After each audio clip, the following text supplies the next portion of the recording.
나의 막대한 자금이 고여있고 썩어있다. 이런 시장에 내가 기회를 잡을 수 있다. 내가 그 기회를 잡으려면 현금 확보를 좀 하셔야 돼요.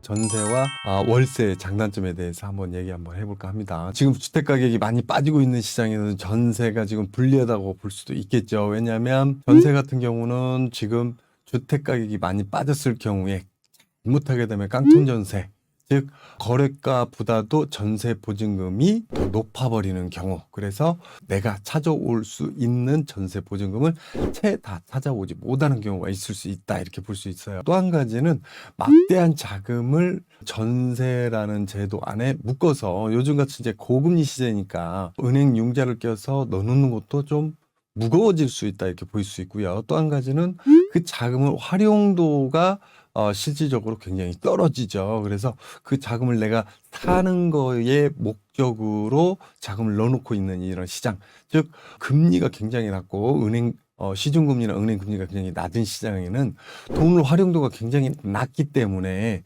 어디나 돈을 움직일 수 있는 이런 구조만 나온다면 수익률을 쫓아갈 수 있는 이런 구조가 나올 수 있다, 이렇게 볼 수 있지만, 지금같이 금리가 굉장히 높을 때는 그 금리를 따라서 좀 움직여야 되는데, 그 막대한 자금을 내가 사는 목적으로 돈을 넣어놓는 시장이니까 메리트가 좀 없을 수 있다, 이렇게 볼 수 있습니다. 반면에 월세 구조로 봤을 때에 매달 나가야 되는 부담감은 없겠죠.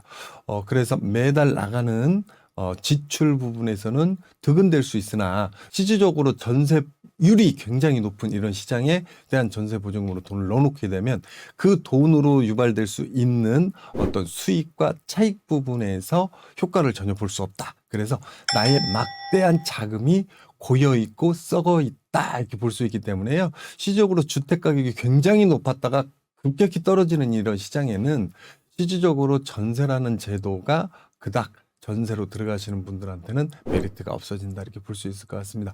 반면에 월세 같은 경우는 매달 나가야 되는, 그러니까 매달 꼬박꼬박 내야 되는 월세에 대한 부담이 있겠죠. 또 한 가지는 그달 못 나게 되면 좀 어려운 상황이 있을 수도 있겠죠. 하지만 지금 은행 금리가 굉장히 높게 올라가고 있지 않습니까? 그러면 전세로 놓을 자금을 가지고 수익을 낸다든가 차익을 내는 구조를 만들고, 그만큼의 어떤 수익과 차익을 보면서 월세 시장으로 들어가 있다. 그러면 지금 현재 구조로는 매달 나가는 월세가 부담나겠지만, 어느 정도 일정 기간 시간이 지나고 나서 그 자금이 차익과 수익을 낼 수 있는 구조라면 월세도 충분히 가능하다, 이렇게 보여질 것 같아요. 그래서 지금 우리가 꼭 생각해 보셔야 할 게, 주택가격이 굉장히 높았을 시기에는 월세보다는 전세가 오히려 나았지 않을까, 이렇게 생각하시는 분도 있을 것 같아요. 왜냐하면 집값이 너무 비싸니까 집을 못 사니까. 하지만 지금 집값이 고점을 찍고 지금 굉장히 많이 빠지고 있는 이런 추세를 나타내고 있다. 이런 시장에는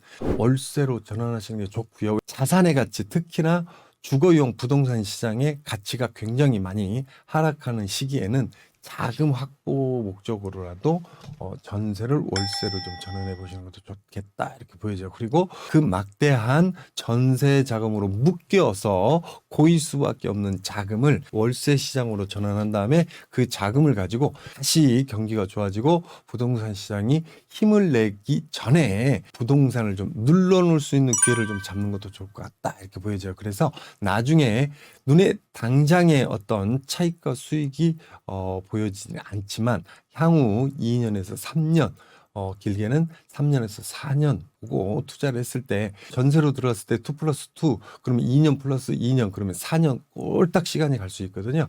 그러한 막대한 자금들을 지금 현재 주거 시장이 굉장히 많이 빠지고 있는, 이미 빠져버린 이 시장에 기회를 한번 잡을 수 있는 시간, 타이밍이 오고 있다, 이렇게 볼 수 있기 때문에 전세와 월세 장단점을 잘 따져가지고, 내가 전세로 들어가는 게 맞는 건지 월세로 들어가서 매달 나가는 그 부담은 있겠으나, 그 부담을 좀 이길 수 있는 어떤 여력이 있다면 차익 반등 및 미래가치 판단을 해서 부동산 투자할 수 있는 절호의 기회가 오고 있다, 이렇게 보셔도 좋을 것 같습니다.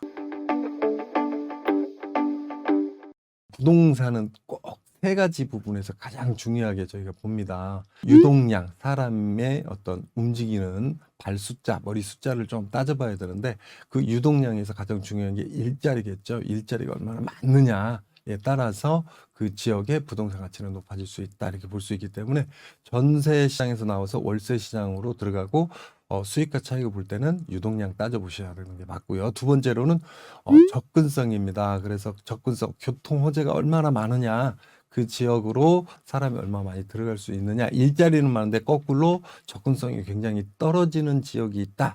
그러면 실제로 수요층 꽉 물고 있을 수도 있는 지역도 있거든요. 정반대로.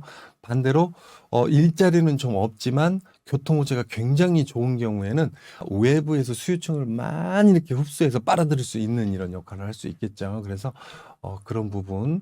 그다음에 세 번째로는 주변 여건 대비 개발이 끝났느냐. 그러니까 잔치로 보면 잔치를 막 시작하느냐. 잔치의 고점이냐 잔치가 끝나고 있느냐를 좀 봐야 할 것 같아요. 그래서 미래 가치로 구조로 봤을 때 도시 개발이 어느 정도 끝나고 어떤 상권이 형성이 다 됐느냐 그러면 소문난 잔치상에 먹을 거 없다는 말처럼 별로 먹을 거 없겠죠. 그런데 지금 굉장히 낙후되어 있고 개발 자체가 더디게 움직이고 있던 지역들이 있어요.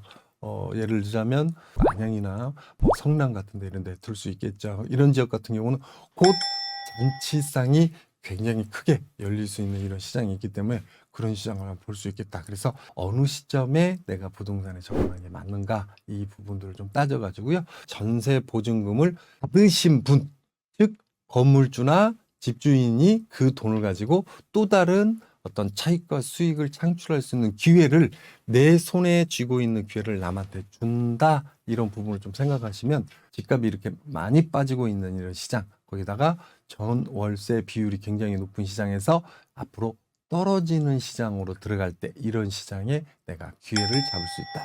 이런 부분들을 꼭 참고하시면 좋을 것 같습니다.